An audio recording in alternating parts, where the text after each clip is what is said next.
Mahalagang paalala, ang kwentong inyong mapapakinggan ay mahigpit na ipinagbabawal sa mga batang nakikinig. At ganoon na rin sa mga taong sensitibo. Kung hindi mo magustuhan ang mga ganitong kwento, maaaring mag-next video ka na lang. Salamat po. Dear Alfonsa, itago mo ko sa pangalang Grace. 28 years old.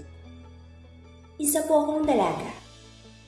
Nandito rin po ako para ibahagi sa inyo ang istorya ng buhay ko. Ganito nag-umpisa ang lahat. Nahihirapan, nalilito, naiilang. Yan po ang nararamdaman ko kapag may reunion kami ng family ko. Dahil po ito sa tito ko. Sa abroad po sila nakatira ng family niya. Umuwi lang siya dito kapag may namatay na close relative or minsan kapag Pasko or New Year. Hanggang sa isang araw, dumating ang hindi inaasahang mangyari.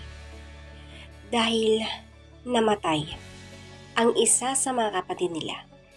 Kaya naman, umuwi si tito. At dito niya nalaman na nagbebenta ako ng kondo at bahay. Ang sabi niya sa akin, bibili daw siya ng bahay. Natuwa at syempre, na-excite ako dahil sa sinabi niya. Sa pamamalagi niya dito sa Pinas, nung time na yun, madalas namin siyang kasama. Pati na rin yung mga pinsan at yung mga kapatid ko na rin. Bale, isang buwan din yung bakasyon noon ni Tito bago siya bumalik sa ibang bansa. Pagkalipas ng isang buwan, bumalik na nga ang tito ko. Hanggang sa isang araw, nagulat na lang ako nung biglang may chat sa akin si tito na ganito ang sabi niya. Sumama ka sa akin sa pag-uwi ko ulit dyan sa Pinas. Yung tayong dalawa lang.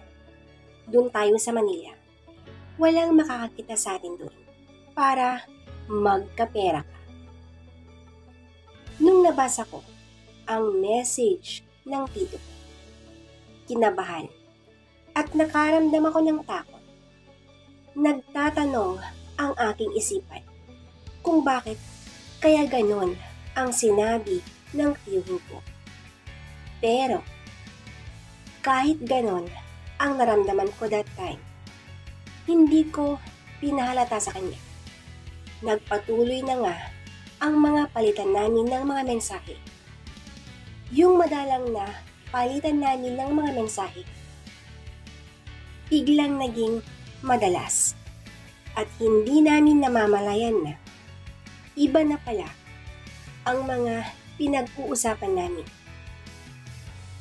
Sa madaling salita, naging mainit na yung mga nilalaman ng mga mensahe namin sa isa't isa. At sa pamamagitan ng internet, nagkaroon kami ng maling relasyon ng tito ko. Alam naming mali ang mga ginagawa namin. Kaya lang, hindi na namin kayang kontrolin pa ang aming mga sarili.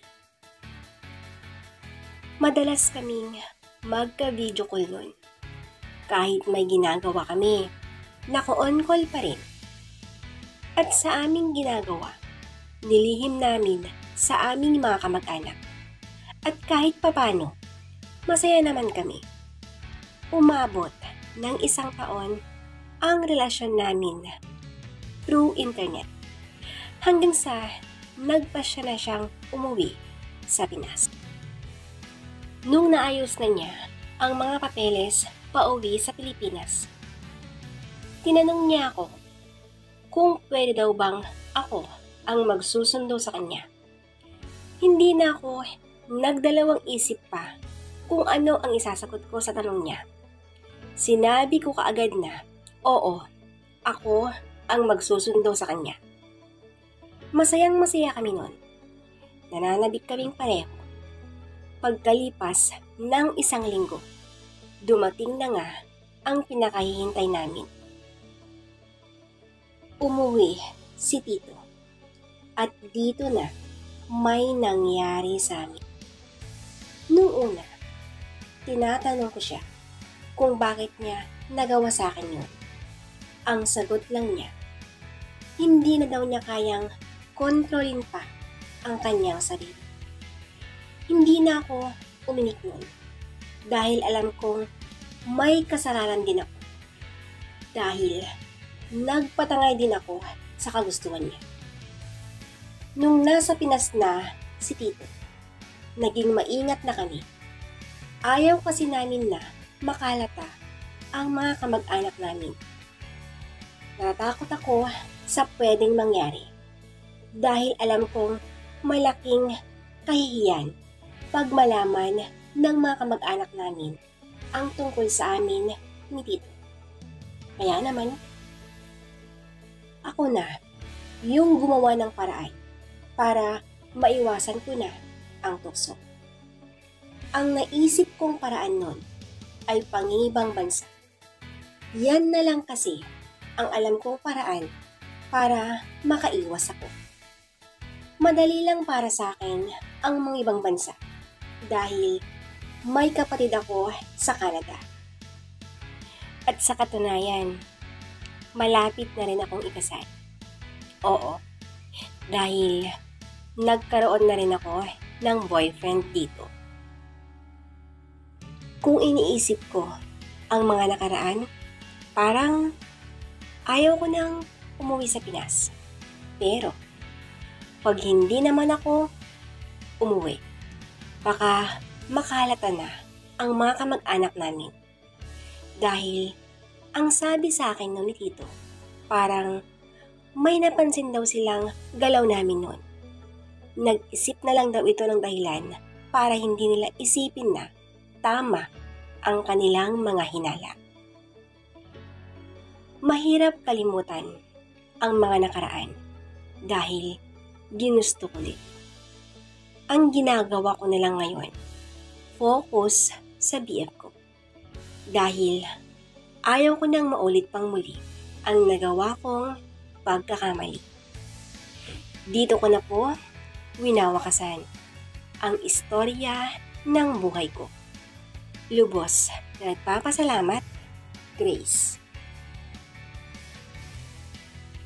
At yan po mga kaibigan, ang istorya ng buhay mula kay Grace. Sana po ay nagustuhan po ninyo at abangan niyo pa po ang mga sumunod na kwento dito lamang sa Alfonsa de Gracia. Hanggang sa muli. Maraming salamat po sa inyong walang sawang pagkikinig. God bless us all.